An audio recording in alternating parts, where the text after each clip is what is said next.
ni bwa bundi yakoresheje irinda Daniyeli mu rwobo rw'intare.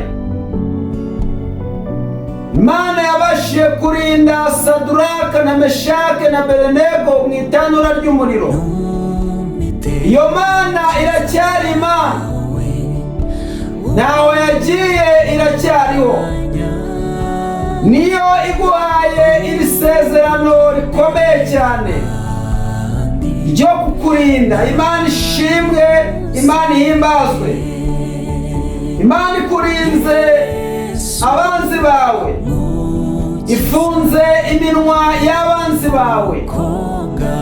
Iravuze ngo ururimi rwose aho ruva rukagera ruzahagurukira kukuburanya, ntacyo ruzagutwara, ntiruzigera rugutsinda. Imana ishimwe cyane ko Imana ivuganye nawe ko ifunze akanwa k'abanzi bawe. Indwara zishobora kuza ari amagambo, ariko Imana ifunze akanwa k'abanzi bawe, igobye ururimi rw'abanzi bawe. Amagambo bakuvuga, ibitutsi bagutuka, barakubeshyera, bakaguteranya, bakakunegurira hirya no hino mu n'amatama, ariko Imana Nyiringabo, Muremyi w'ijuru n'isi, ifunze akanwa k'abanzi bawe. Imana ishimwe. Reka dusenge Imana. Mwami Yesu, turagushimiye cyane yuko uduhaye uburinzi, kandi nta ntwaro n'imwe banshuriye izagira ikintwara. Mwene data undeze amatwi, wowe unkurikiranye aha ngaha muri iki kiganiro, ndagira ngo muri komenti, niba wizeye iri jambo, wandike ijambo amen. Ndabasuhuje mu izina rya Yesu Kristo, bakunzi b'Ukwizera Gukiza TV. Mwahisemo neza kubana natwe ahangaha ku Kwizera Gukiza TV. Muri inshuti z'akadasohoka, twabagiriyeho umugisha, nayo mpamvu natwe tutazabatenguha. Umunsi ku munsi dufite intego yo kubagezaho ijambo ry'Imana. Turabizi ko ijambo ry'Imana ari ukuri, ijambo ry'Imana ari imbaraga. Natwe tuzajya tubagezaho ijambo ry'Imana, indirimbo z'amakorali atandukanye, ubuhamya bw'abantu batandukanye. Ntimuzajye kure rero, mu gihe cyose muri kumwe natwe turabizeza ko tuzabagezaho ibintu byiza cyane. Nawe utarakanda subscribe, kore subscribe kandi no kunzogera, kugira ngo tujye tubana mu mwanya w'ijambo ry'Imana. Tugiye kuganira ijambo ry'Imana mu gitabo cy'umuhanuzi Yesaya, igice cyaho cya 54, umurongo waho wa 17. Reka dusome mu izina rya Yesu. Yesaya, igice cyaho cya 54, umurongo waho wa 17. Ariko nta ntwaro bacuriye kukurwanya izagira ikigutwara, kandi ururimi rwose ruzaguhagurukira kukuburanya uzarutsinda.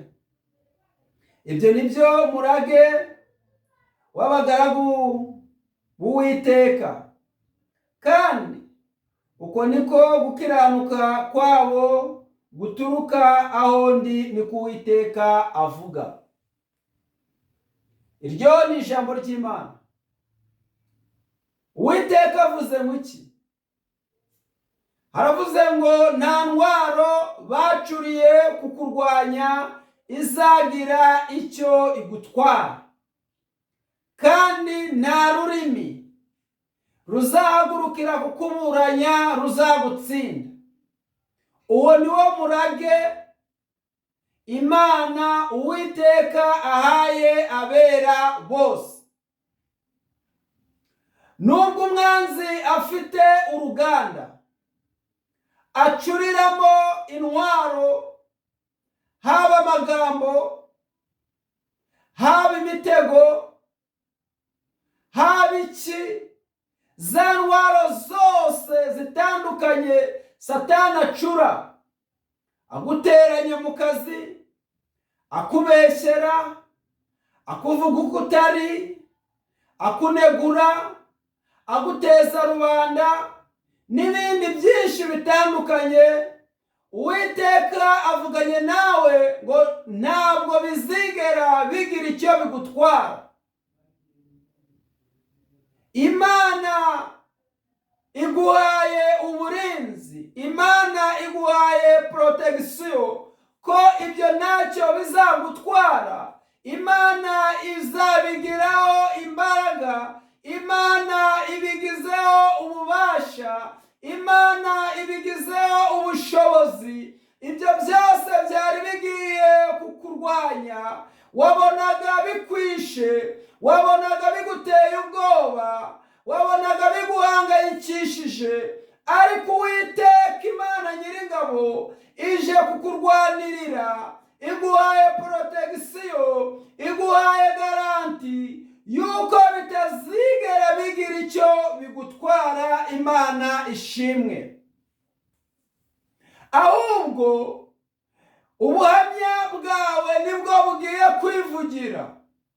Abantu bagiye kureba uburyo Imana ibanye nawe, bagiye kujya bakuroga babone ntacyo bigutwaye, bahindura amagambo. Imana ishimwe.